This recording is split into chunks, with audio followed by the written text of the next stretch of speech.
오늘은 하나님이 계획하신 메시아의 사역, 하나님이 계획하신 메시아의 사역, 이란 제목으로 말씀을 상고합니다. 여기 지금 시편 89편은 무려 52절로 되어 있어요. 그래서 어제 18절까지의 말씀을 상고했고, 오늘 크게 같은 주제로서 이제 나머지 34절을 상고하게 되는데, 어제 말씀은 하나님이 계획하신 이 하늘의 왕국, 이것을 소개했어요. 그러니까 하나님의 목표는 하늘에 하나님의 나라를 세우는 것이다, 그 말입니다. 그래서 그 나라를 누구를 통해 세우느냐? 다윗의 자손 메시아를 통해 세우겠다고 그랬어요. 그리고 어떤 능력으로 그 나라를 세우겠느냐? 창조하신 능력으로 세우겠다네. 처음 창조를 하신 하나님, 나중 창조를 못 하시겠어요? 시작하신 하나님, 완성을 하시는 하나님이에요. 또 하나는 공의의 나라를 세우겠다. 이 지금 지상은 공의의 나라가 되지 못했잖아요. 사탄에게 넘어가서. 그러나 그 나라는 이제 사탄도 없고 모든 악인을 다 처벌한 후에 하나님이 친히 왕이 되셔서 다스리는 공의로운 나라다 하는 겁니다. 그러면 이 나라를 이제 목표를 두고 오늘 19절부터 52절까지는 뭘 얘기하시느냐? 그 나라를 이루기 위해 메시아를 땅으로 보낸다는 거예요. 그래서 예수님이 이 땅에 오셨어요. 그래서 뭘 하느냐? 바로 천국 백성을 만들어야 되는 거예요. 메시아가 그 나라도 만들지만 이 땅의 사람들을 그 나라 백성으로 삼기 위해서는 이 땅에서 메시아의 사역을 통해 사람들을 제대로 준비시켜야 된다, 그 말이에요. 그래서 오늘 본문에 바로 메시아의 사역 세 가지를 소개하고 있어요. 이거는 이 땅에 오셔서 하실 일이라, 그 말이에요. 이렇게 아주 정확하게 이 시편 89편은 하나님의 구원궤 완벽하게 계시를 하셨어요. 오늘은 메시아이신 예수 그리스도가 이 땅에 오셔서 완벽하게 구원 사역을 하신 것 세 가지를 여기 계시하고 있어요. 말씀 내용이 길긴 하지만 아주 일목요연하게 돼 있는 걸 우리가 깨닫고 하나님 말씀을 인정하지 않을 수가 없어요. 이렇게 명확하게 계속 밝히셨기 때문에 여기에 단 한 절도 어긋나 있는 절이 없어요. 깨닫고 바로 메시아의 사역 안에 우리가 들어있는 줄을 믿으시기 바랍니다. 첫째, 19절부터 29절까지는 하나님의 아들로 오실 메시아를 여기서 발표한 거예요. 메시아가 이 땅에 오시니 그분이 누구냐? 하나님의 아들이라는 거예요. 그럼 하나님의 아들도 있고 손자도 있냐? 가장 가까운 하나님과 또 다른 하나님의 그 구분을 하기 위해서 하나님과 아들로 구분한 거예요. 하나님 자신이란 말이에요. 또 아들로서 온다는 말은 사람으로 오시는 거예요. 하나님 영으로 계시지만 하나님의 아들은 사람이 돼서 오시는 거예요. 그래야만 그 메시아의 사역이 사람들의 죄를 해결하고 사람들을 변화시켜 천국 백성으로 만들 수 있는 거예요. 사람 메시아라고 그러면, 사람만의 메시아라면 불가능해요. 하나님이신데 사람이 되셔서 오셨기에 이 모든 걸 완성하실 수가 있는 거예요. 할렐루야. 그 구절이 어디 있느냐? 26절에 그렇게 나오잖아요. 26절에 보니까 그가 내게 부르기를 주는 나의 아버지시오, 나의 하나님이시오, 나의 구원의 바위시라. 하나님을 나의 아버지라고 지금 부르고 있다는 거예요. 그리고 구원의 바위시라고 부르고 있어요. 바로 그 구원의 근원이신 하나님이 아들을 보내셔서 그 구원을 이루게 하신다는 거잖아요. 27절에는 그를 장자로 삼겠다. 이게 대단히 중요한 거예요. 장자 개념이 대단히 중요해요. 장자에게는 축복이 그에게 우선권이 주어져 있어요. 그러면 그 장자의 축복이 어디로 내려가게? 차자로 내려가는 거예요. 계속 내려가는 거예요. 예수님이 우리를 구원하시는 장자가 되시는 거예요. 그래서 예수님이 부활하면 우리도 따라서 부활하는 거고, 예수님이 천국으로 들어가시면 우리도 따라서 천국으로 들어가고, 예수님이 천국을 누리시면 우리도 당연히 그 차자로서 천국을 누리는 거예요. 바로 메시아의 사역은 하나님의 장자로 오셔서 우리 차자들을 다 구원시켜서 함께 그 나라의 백성 되게 하시려는 것이다. 아주 이 말씀이 너무 정확하잖아요. 신약에서 풀고 있는 복음을 여기서 이렇게 한 절 두 절에 그냥 싹 설명하고 있잖아요. 그러니까 예수님도 이 말씀을 완전히 알고 계시고, 또 제자들도 나중에 깨닫고 성경을 기록한 그 제자들이 완벽하게 알고 복음을 이렇게 풀고 있잖아요. 또 세상 왕들에게 지존자가 되게 하신다 그랬어요. 그러니까 이 땅에 왕으로 오셨는데 세상의 왕들과는 비교도 할 수 없는 지존한 왕이라는 거예요. 할렐루야. 이 땅의 권세자들은 다 자기 사욕 가지고 세상을 다스리잖아요. 그러니까 다 망하고 잘못되지만, 진짜 왕, 하나님이 보내신 메시아 왕은 그들과는 아주 차원이 다른 지존하신 왕이라는 말이에요. 진정으로 예수님은 왕으로 오셨어요. 우리를 온전하게 구원하시려고. 또 28절에는 인자함을 영원히 지키고 언약을 굳게 세우며, 우리가 뭘로 구원받았냐면 하나님의 인자하심으로 구원받았다고 그랬죠. 또 뭘로 구원받아요? 복음 언약 때문에 구원받은 거예요. 이거를 영원히 지키고 영원히 굳게 세운대요. 이 복음, 이 하나님의 인자의 사랑을 우리가 믿기만 하면 구원에 이르는 거예요. 할렐루야. 이거보다 더 확실한 복음의 단어가 어디 있어요? 29절, 그의 후손을 영구하게. 영구라는 말이 영원이라는 뜻이에요. 그의 후손, 그가 불러 모은 자손들, 그 하나님의 백성들이 영원하다는 거예요. 또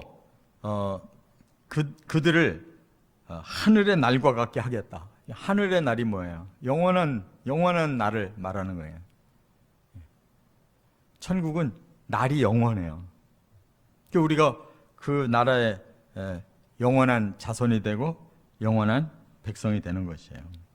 이게 바로 하나님이 친히 메시아가 되셔서 이 땅에서 이루실 놀라운 사역인데, 이것을 이제 사람의 입장에서 보면 어떻게 보이느냐. 19절부터 뭐라고 했냐면 25절까지 환상 중에 성도들에게 말씀하시더라 그랬어요.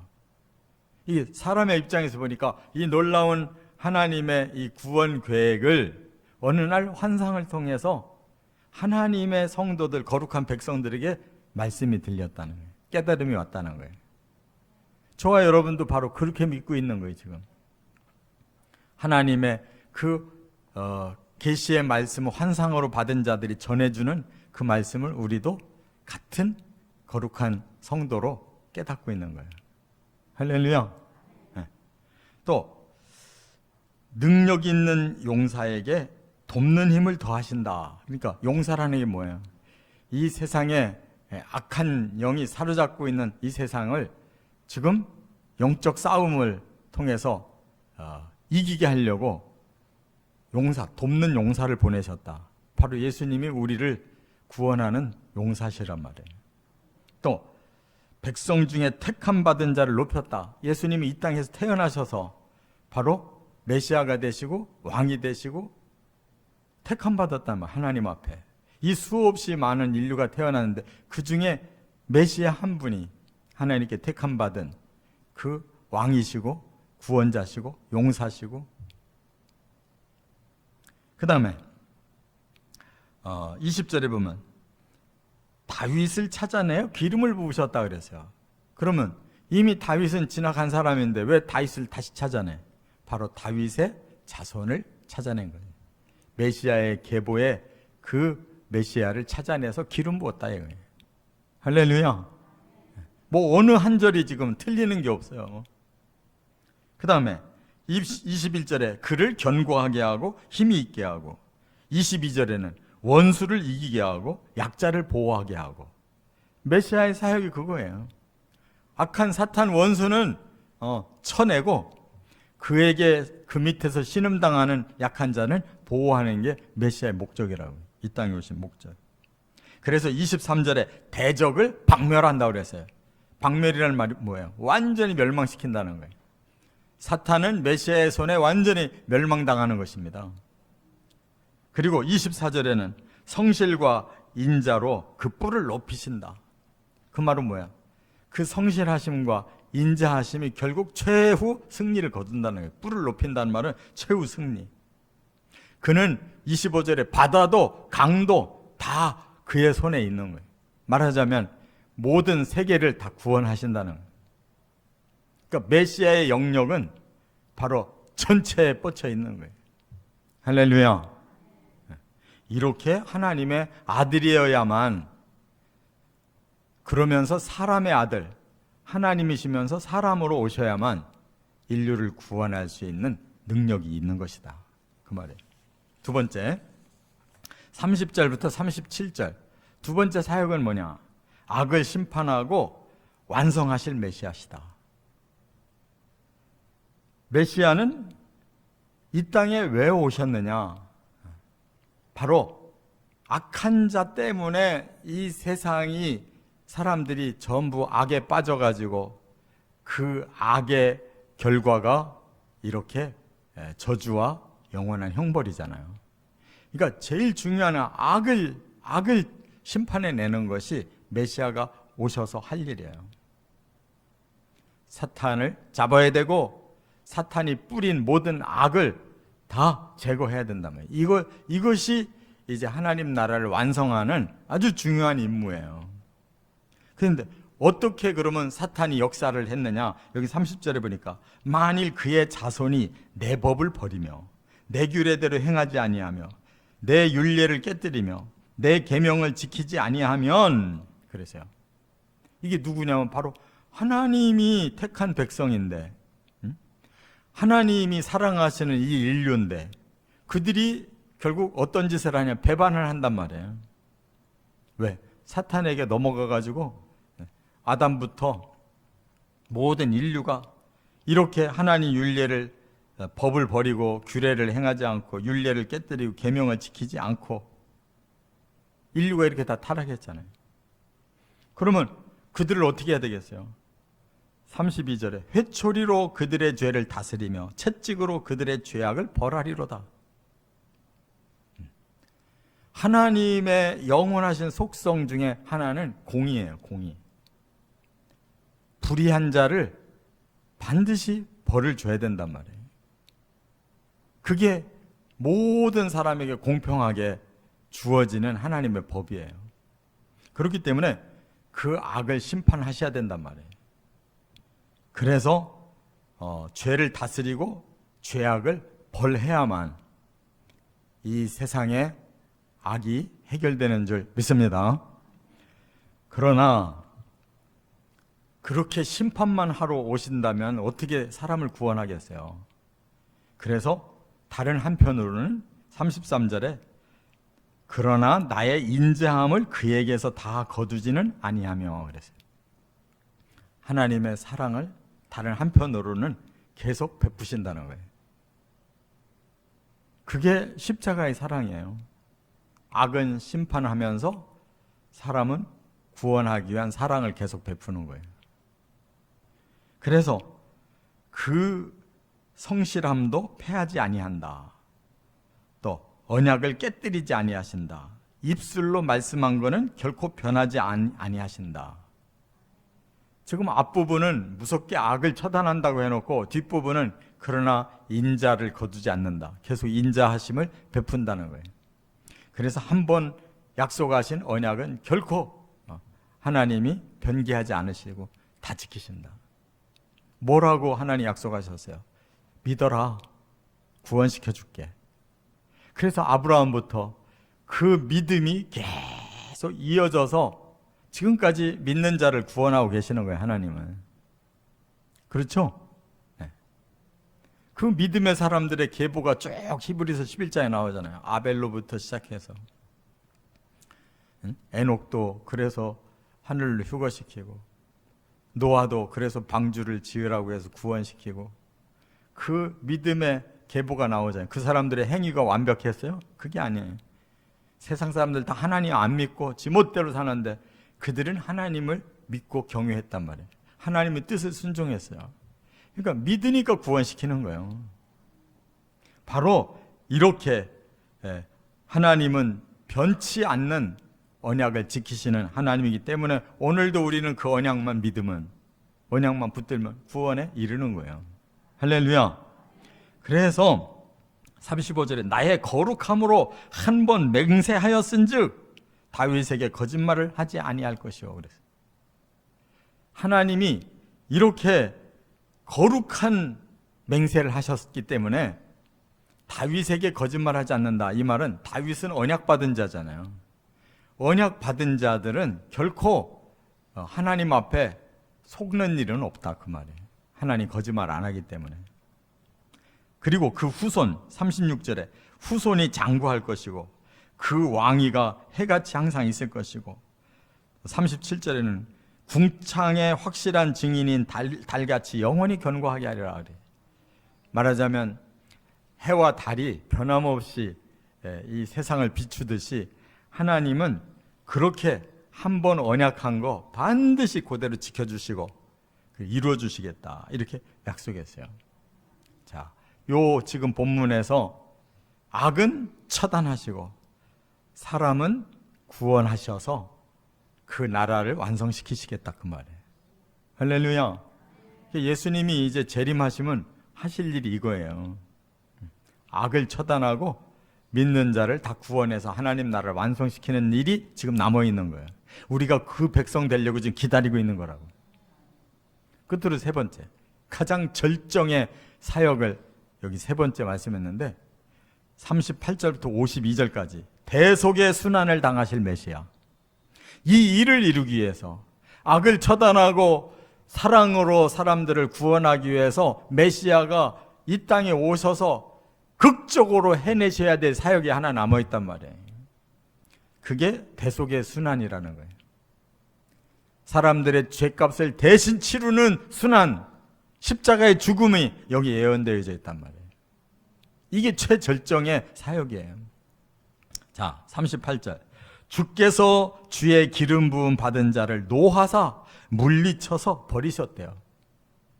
아니 그렇게 떠받들고 이렇게 위하고 높여주었던 그 기름 부음 받은 자를 왜 갑자기 노하셔가지고 기름 부음 받은 자를 물리치고 버리셨다는 거예요. 어떻게 버리셨을까요? 39절.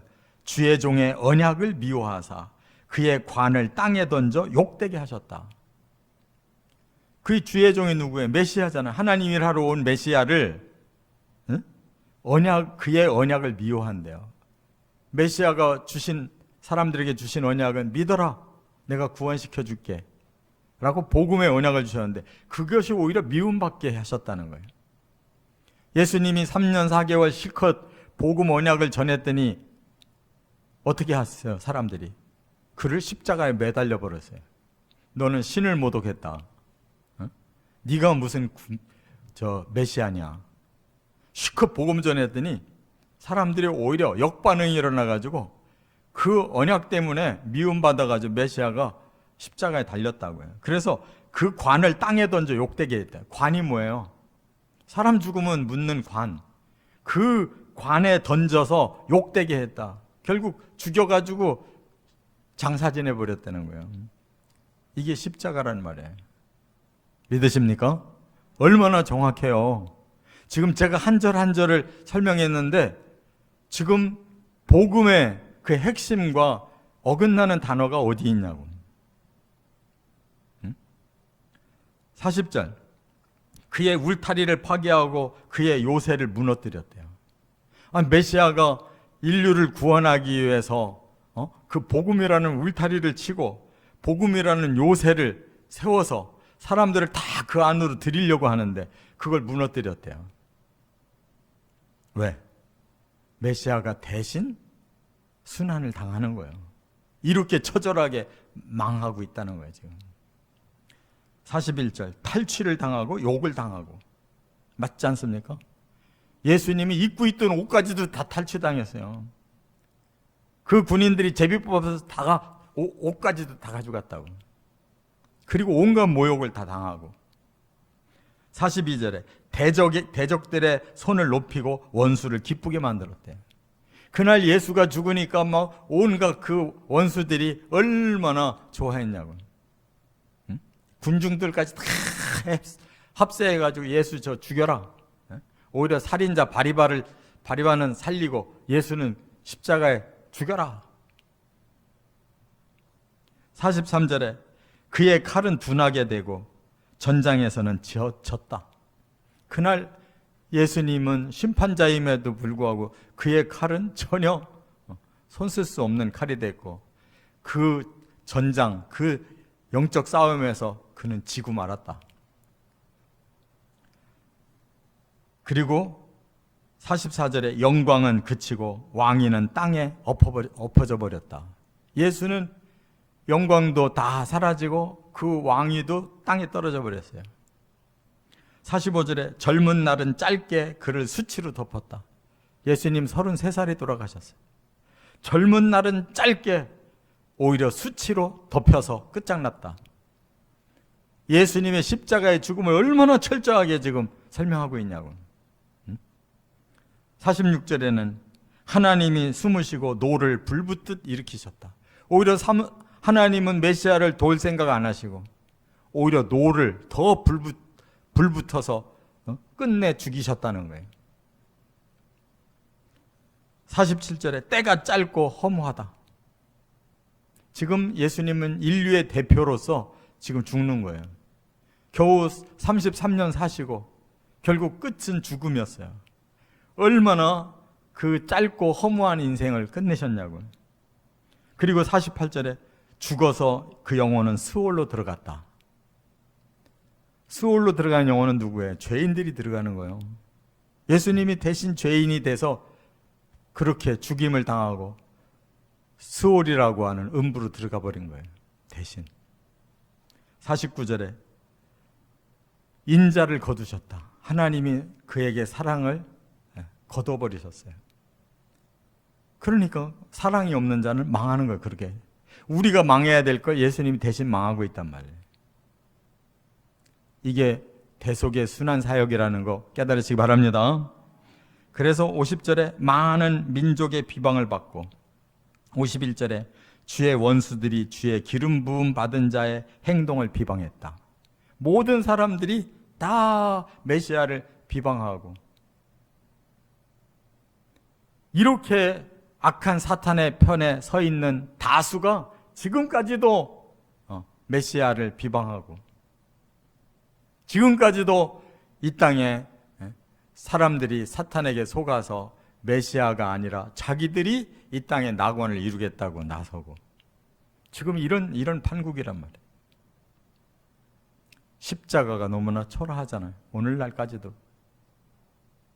근데 믿는 사람들마저도 그 십자가로 구원받아 놓고 그 십자가를 수치스럽게 생각하고 사람들 앞에서 나 예수 믿는 사람입니다 말도 못하고 성경책 들고 다니면 창피할까 봐 성경책도 안 들고 다니는 이런 세상에 얼마나 이 십자가가 수치를 당하고 있냐고 깨달으시기 바랍니다. 이게 다 우리의 죄값을 대신 받으신 메시아의 사역이에요.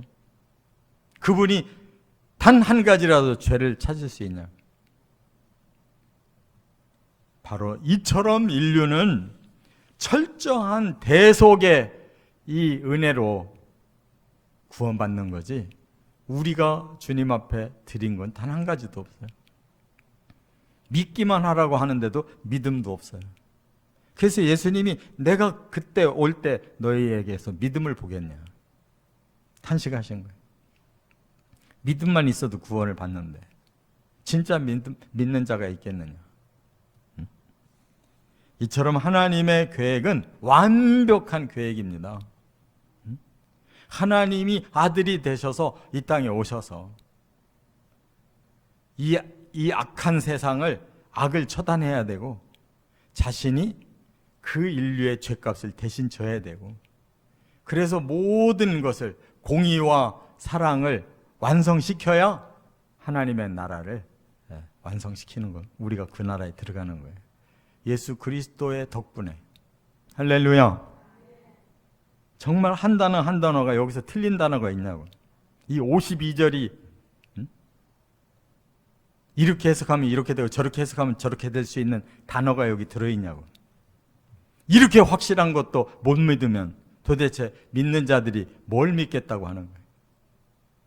정신 바짝 차리십시오. 이 십자가의 대속과 인자를 통해서 우리 하나님께서 공의를 이루셔서 우리를 믿음으로 거저 구원시킨다는 이 놀라운 메시아의 이 원리를 깨닫고 꼭 구원에 이르시기를 주의 이름으로 축원합니다.